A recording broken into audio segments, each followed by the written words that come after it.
అందరికీ నమస్కారం. Welcome to recipe home made kitchen. ఈరోజు మన వీడియోలో అందరం ఇష్టపడే పానీపూరి రెసిపీని ఎలా చేయాలో చూద్దాం. ముందుగా నైట్ అంతా తెల్ల బఠానీల్ని నానబెట్టుకొని ఉంచుకోండి. అప్పుడే అవి బాగా నానుతాయి. శుభ్రంగా ఒక 2-3 సార్లు కడిగి కుక్కర్లోకి యాడ్ చేసుకొని ఒక 5-6 విజిల్స్ వచ్చేంత వరకు ఉడికించుకోవాలండి. నేనైతే దాదాపు 1 గ్లాస్ శనగలు యాడ్ చేశాను. 1 గ్లాస్ శనగలకి ఇంకో 2 ఆలూస్ అయితే సరిపోతుందండి. చిన్నవి అయితే మరీ చిన్నవి అయితే 3 యాడ్ చేసుకోండి. ఒక 6 విజిల్స్ వచ్చేంత వరకు ఉడికించుకోవాలి. ఇప్పుడు మనం దీంట్లోకి పానీని రెడీ చేసుకుందాం. ముందుగా మిక్సీ జార్ తీసుకొని ఇందులోకి కాస్తంత కొత్తిమీర, కాస్తంత పుదీనా, ఒక పచ్చిమిరపకాయ, ఒక 2 అల్లం ముక్కలు వేసి మెత్తగా పేస్ట్ చేసుకొని పెట్టుకోవాలండి. ముందుగానే ఒక నిమ్మకాయ సైజ్ అంతా చింతపండుని నానబెట్టుకొని పక్కన ఉంచుకోవాలి. ఇది ఒక జల్లీల్లోకి వేసుకొని స్ట్రైనర్తో స్ట్రెయిన్ చేసుకోవాలండి. అప్పుడే దానిపైన ఏమన్నా తొక్కలు ఉన్నా కూడా ఈజీగా స్ట్రెయిన్ అవుతుంది, మనకి ఎటువంటి తగలదు. ఇలా మనం చింతపండు పులుసు నానబెట్టుకున్నాం కదండి, దాదాపు నిమ్మకాయ సైజ్ సరిపోతుంది. ఈ విధంగా చింతపండు పులుసు వాటర్తో సహా యాడ్ చేసి పిప్పిపోయేంత వరకు నీట్గా కలుపుకోవాలని స్ట్రైనర్తో. అప్పుడే ఎట్లాంటి పీసులున్నా కూడా మనకి గొంతుకు అడ్డం పడకుండా ఉంటాయి. ఈ విధంగా నేను చూపించే విధంగా స్ట్రెయిన్ చేసుకుంటే సరిపోతుందండి. చూడండి, వాటర్ అన్ని స్ట్రెయిన్ అయిపోయాయి కదా. ఇప్పుడు ఈ పిప్పి తీసేసి మనం ఒక గ్లాస్ కానీ 1.5 గ్లాస్ కానీ వాటర్ యాడ్ చేసుకుందామండి. మీరు తినే క్వాంటిటీని బట్టి వాటర్ యాడ్ చేసుకోండి.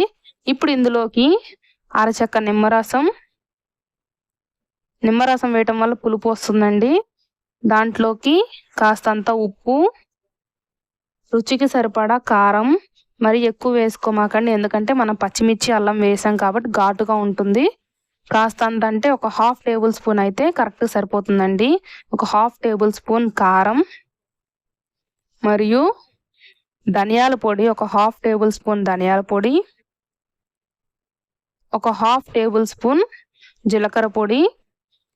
మీరు నిమ్మకాయ యాడ్ చేయకపోతే చాట్ మసాలా యాడ్ చేసుకోవచ్చండి. నేనైతే నిమ్మకాయ యాడ్ చేశాను కాబట్టి చాట్ మసాలా వేయట్లేదు.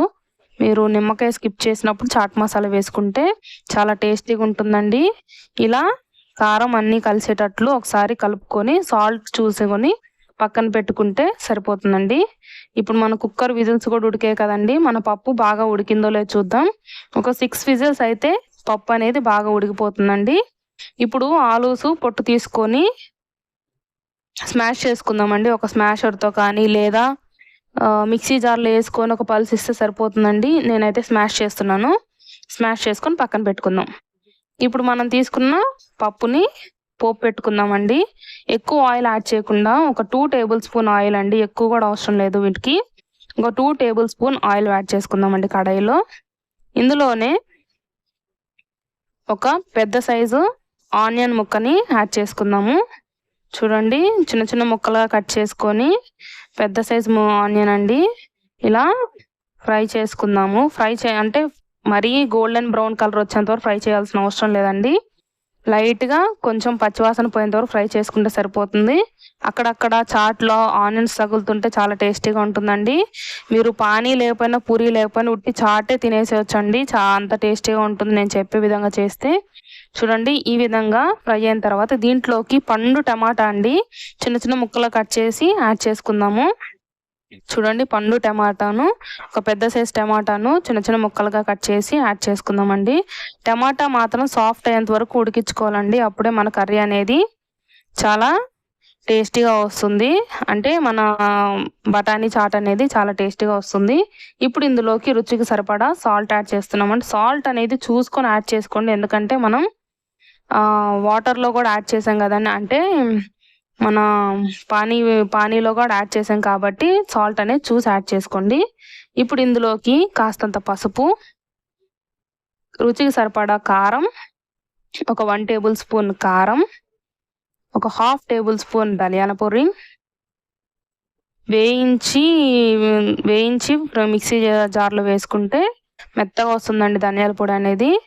ఒక 1/2 టేబుల్ స్పూన్ జీలకర్ర పొడి, ఒక 1/2 టేబుల్ స్పూన్ గరం మసాలా, మరియు ఒక 1/2 టేబుల్ స్పూన్ చాట్ మసాలా అండి. చాట్ మసాలా కంపల్సరీ వేసుకోండి, అప్పుడే మనకి చాట్ ఫ్లేవర్ అనేది బాగా తెలుస్తుంది. ఇప్పుడు ఇందులోకి ఒక 1/2 టేబుల్ స్పూన్ అల్లం వెల్లుల్లి పేస్ట్ యాడ్ చేసి టమాటాలు బాగా మగ్గేంత వరకు మూత పెట్టుకొని ఒక 5 మినిట్స్ పాటు మగ్గించుకోవాలండి. అప్పుడే మన స్పైసెస్ అనేవి బాగా ఫ్రై అవుతాయి. గ్రేవీ కూడా చాలా బాగుంటుందండి, టేస్టీగా. మనకి చాట్ కూడా చాలా టేస్టీగా ఉంటుంది. చూడండి, ఒక 5 మినిట్స్ పాటు మగ్గించుకుంటే సరిపోతుందండి. ఈ విధంగా టమాటా సాఫ్ట్ అయ్యేంత వరకు మగ్గించుకోవాలండి. ఇప్పుడు ఇందులోకి మనం ముందుగా స్మాష్ చేసి పెట్టుకున్నాం కదండి బఠానీలు, ఆలు, దాంట్లోకి కాస్త వాటర్ యాడ్ చేసుకొని మొత్తం దీంట్లోకి ట్రాన్స్ఫర్ చేస్తే మన చాట్ అనేది రెడీ అయిపోయినట్లండి.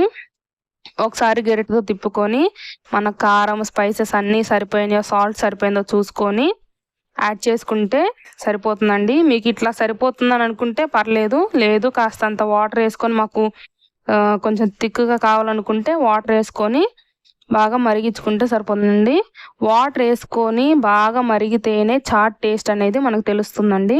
అంతే అండి, కొత్తిమీరతో గార్నిష్ చేస్తే మన చాట్ అనేది ప్రిపేర్ అయిపోయింది. ఇప్పుడు పూరీలు ఫ్రై చేద్దామండి. నేనైతే ఇన్స్టెంట్ పూరీలు తెచ్చుకున్నానండి. మీకు తయారు చేయటం వస్తే ఇంట్లోనే తయారు చేసుకోండి, లేదా బయట ప్యాకెట్స్ కూడా చిక్కుతాయండి పానీపూరీలు.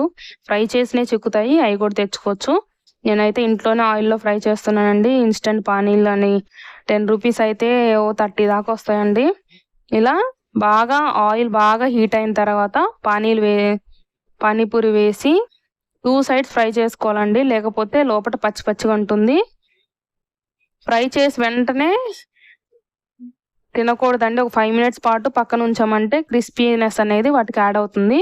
అంతే అండి, మన ఇంట్లోనే పానీ చాట్ అనేది రెడీ అయిపోయింది. చూడండి, ఇంకా మీ పిల్లలు బయటకు కూడా వెళ్ళారండి. ఈ వీడియో నచ్చినట్టయితే లైక్ మరియు సబ్స్క్రైబ్ చేసుకోవటం